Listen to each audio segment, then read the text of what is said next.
Hi everyone, this is Margaret Manning with 60 and Me. This is the place where women over 60 come to be inspired. My guest today is Lynn Slater. Lynn is an academic and an author, but she has a love of fashion and has started an amazing blog called The Accidental Icon. I'm so glad to have you here with us today, Lynn. Welcome. Thank you. Glad to be here. Well, I have so many questions for you because, as you know, we have a community of about 50,000 women over 60 called 60 and Me. And this community is, a theme that comes up quite often is invisibility. And you know how once you get to a certain age, you feel invisible. And I obviously, I don't think you feel invisible. No. And I'd love to just talk to you about this. I mean, what do you think causes that? I mean, what is going on in an older woman, do you think, from your experience, that makes you feel like you're invisible? Well, I think that part of it is society's attitude towards older people, which I think is in a real transition right now. Because for many reasons, I think that our generation of being 60 is very different from our mother's generation of being 60. Yes. You know, we all had, many of us had opportunities to have careers and to do very different things, and are using this as a time to sort of reinvent. So I think that, again, a big part of it comes from society. I think that I'm not going to mince words that when you start to age, it is profound. Yes. And visually as well. Yeah. Visually and emotionally and in every way. Yes. And I think in the beginning of it, I know I'll speak about my own experience, that it was, you know, scary. It was frustrating. It made me feel in some ways initially like I wanted to hide. Yes. And then the process where I had to come to grips with it. I think that's the key. Yes. Yeah. No, I think that you've just raised one really good point. I'll let you continue, but it's just to say that invisibility for me is a little bit self-created. And I think what you just said about feeling like you want to hide is actually what causes this sense of invisibility. You don't want to be seen. So I think that's important to highlight. And then, as you said, society expects you to age gracefully and just fade away. But women like you and people like the advanced style women who are in their 80s, just living life to the full, are changing minds. So we're getting used to being older and, using our voice. Yes, indeed. And your blog, for example, is a good example of that. Right. And in a way, I guess that was my response to coming to grips with aging and thinking about how to perform it, right? Going back to another word I like to use, in a really different way. And, one thing, none of the photos on my blog are retouched. Everything about it is just pure me in my 60s, which I'm finding to be quite a wonderful decade. But I think you need to remember that it's a process, and that you have to go through the whole thing and not stop at the point where you want to hide and you feel shame about what's happening to you. It's almost like you go through this metamorphosis, like a butterfly. I mean, you kind of go into this kind of cocoon where you are protected, where you are, you're in a way hiding from this. I like the word you used. It was very profound change, because we're not used to being older. I mean, in the sense that we've never been old before, but neither did our mothers or our parents. This is 30 years we've got given to us that we didn't expect. So we're now like, what do we do with this 30 years? What's the purpose? So anyway, I'm kind of rambling a bit, but the point is you get this moment of rebirth. Then you can do whatever you want. Exactly. And I think the frustrating part for me was that internally, I feel much, much younger than my body is sort of matching. So having to deal with that disconnect, right?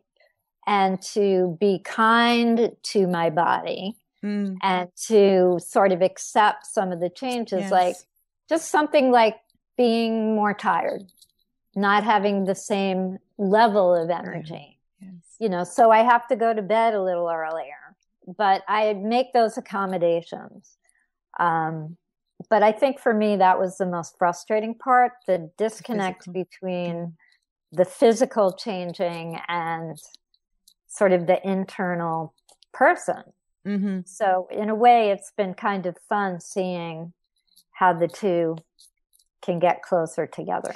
Yeah, I think that that's a really profound statement. I mean, I think that getting to know yourself in your 60s and accepting the limitations, but also, the changes, but also seeing the opportunity. And, the character building, the kind of depth of experience that you can start weaving into your mentorship of younger people, for example. And in your relations with with your partner or just with your friends. And I wrote an article once for the Huffington Post about invisibility, and the image was that it has a switch. Mm-hmm. It's okay that if you want to be quiet and introverted in your 60s, great, but you're not invisible. You've just decided to go inside for a bit. It's a choice. It's a choice. And then when you go out and you want to join the world, you then switch it on. And I think, like you said earlier, older women are more visible now. We're doing things. We're in society working. Now, you're still working. You're working in an academic environment. So it's not unheard of to have women, running countries or, running big corporations in their 60s and 70s. Exactly. It's really such a gift in a way. That's how I kind of re-looked at it. Yes. That I'm in thankfully good health. I have potentially another 20 years of doing, amazing things. Yes. So that's very, very exciting. We stay ahead of technology. It may be longer than that. Because there's so many wonderful medicines and research being done and so on. But I think the most important thing is to just, see invisibility as a choice that you make. And we get a lot of conversations about dating over 60 and how women say there's no men that are interested in me, and I always raise the question, well, are you visible? Are you making yourself visible? Right. How do you work with younger people? How do you think that applies to older women? The seduction aspect of invisibility. Well, I think again, it comes with a choice, right? That you're choosing to, for whatever reason, be invisible, to not reveal that part of yourself. I think it's a misnomer that seductive equals body, that you can, that there's women who are so seductive who are older because of who they are, and they attract men of all ages. Yeah. Particularly if you are not so hung up on age. There's a lot of younger men who find older women very seductive and attractive. And I think because of their insecurities, sometimes older men feel like they might need somebody younger. But, again, age in that sense is relative. Mm-hmm. I'm glad you made that comment actually about older men being insecure, because I think that is a really interesting way of looking at it, that women today are very powerful and very strong. You look at women in their 60s, and a lot of them have been through a lot, and they've actually incorporated that strength into their personality. But at the same time, they've developed this vulnerability and this insecurity. And I don't know quite how that happens, but I guess clothes and the way you adorn yourself are going to break through that somehow and give you power. It absolutely does. Yeah. It really does change how you think, feel, and act. Yes. Behavior. Yeah. Go ahead. Sorry. I think your relationship with clothes can be transformative. It can transform you. And that's what the blog really is all about. I mean, it's you go through different things that you like, and then you talk about how clothes respond to a psychological need for expression, rather than, just buying disposable items that you just throw on. Right. I mean, how would you describe the way that you dress? I mean, do you dress thoughtfully? Do you spontaneously? Do you think about what I'm going to wear tomorrow? Do you plan your wardrobe? I actually do not. Okay, and I was curious, yeah. What I wear is really intuitive. Okay. And so it will depend on, in some ways, what I have to do and some of the constraints that might be part of that. So, for example, if I'm going to visit my granddaughter and babysit, then I am going to wear maybe some nice, comfortable jersey or knits because I'm going to be on the floor.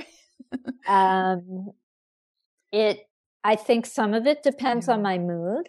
Yeah. As you were saying, there's some days where I'm in a particular kind of mood that makes me want to present, perhaps, in a way that might look more confident than I actually feel that day, but I never, ever, ever plan ahead. Mm-hmm. But you know why that is, Lynn? For having spoken to you a little bit here, I think the reason for that is that everything in your closet is you. Yes. That you've actually, and that's, I think, an exercise that I would encourage other women who are listening to do, is to go to the closet and only have things there that they know are absolutely a reflection of their inner self. Right. And I think that little exercise that you're promoting about having somebody come up with 3 words that describe their core, like who they really, really are, and then going and looking at your clothes in light of that, and moving forward when you walk into a store and you're shopping in light of that, that will help you to build a very coherent wardrobe that is about your coherent self. Lynn, if you ever do a fashion line, you should do your website by words. So seductive, somber, cultured, because, and I always do this with my mind, but you could actually clean out your own closet and then put things in categories like, these are seductive and I don't feel seductive at all. So anybody out there who wants anything seductive, I've got those clothes. Has anybody out there got anything that's sporty? And, I think it's a fun exercise. Absolutely.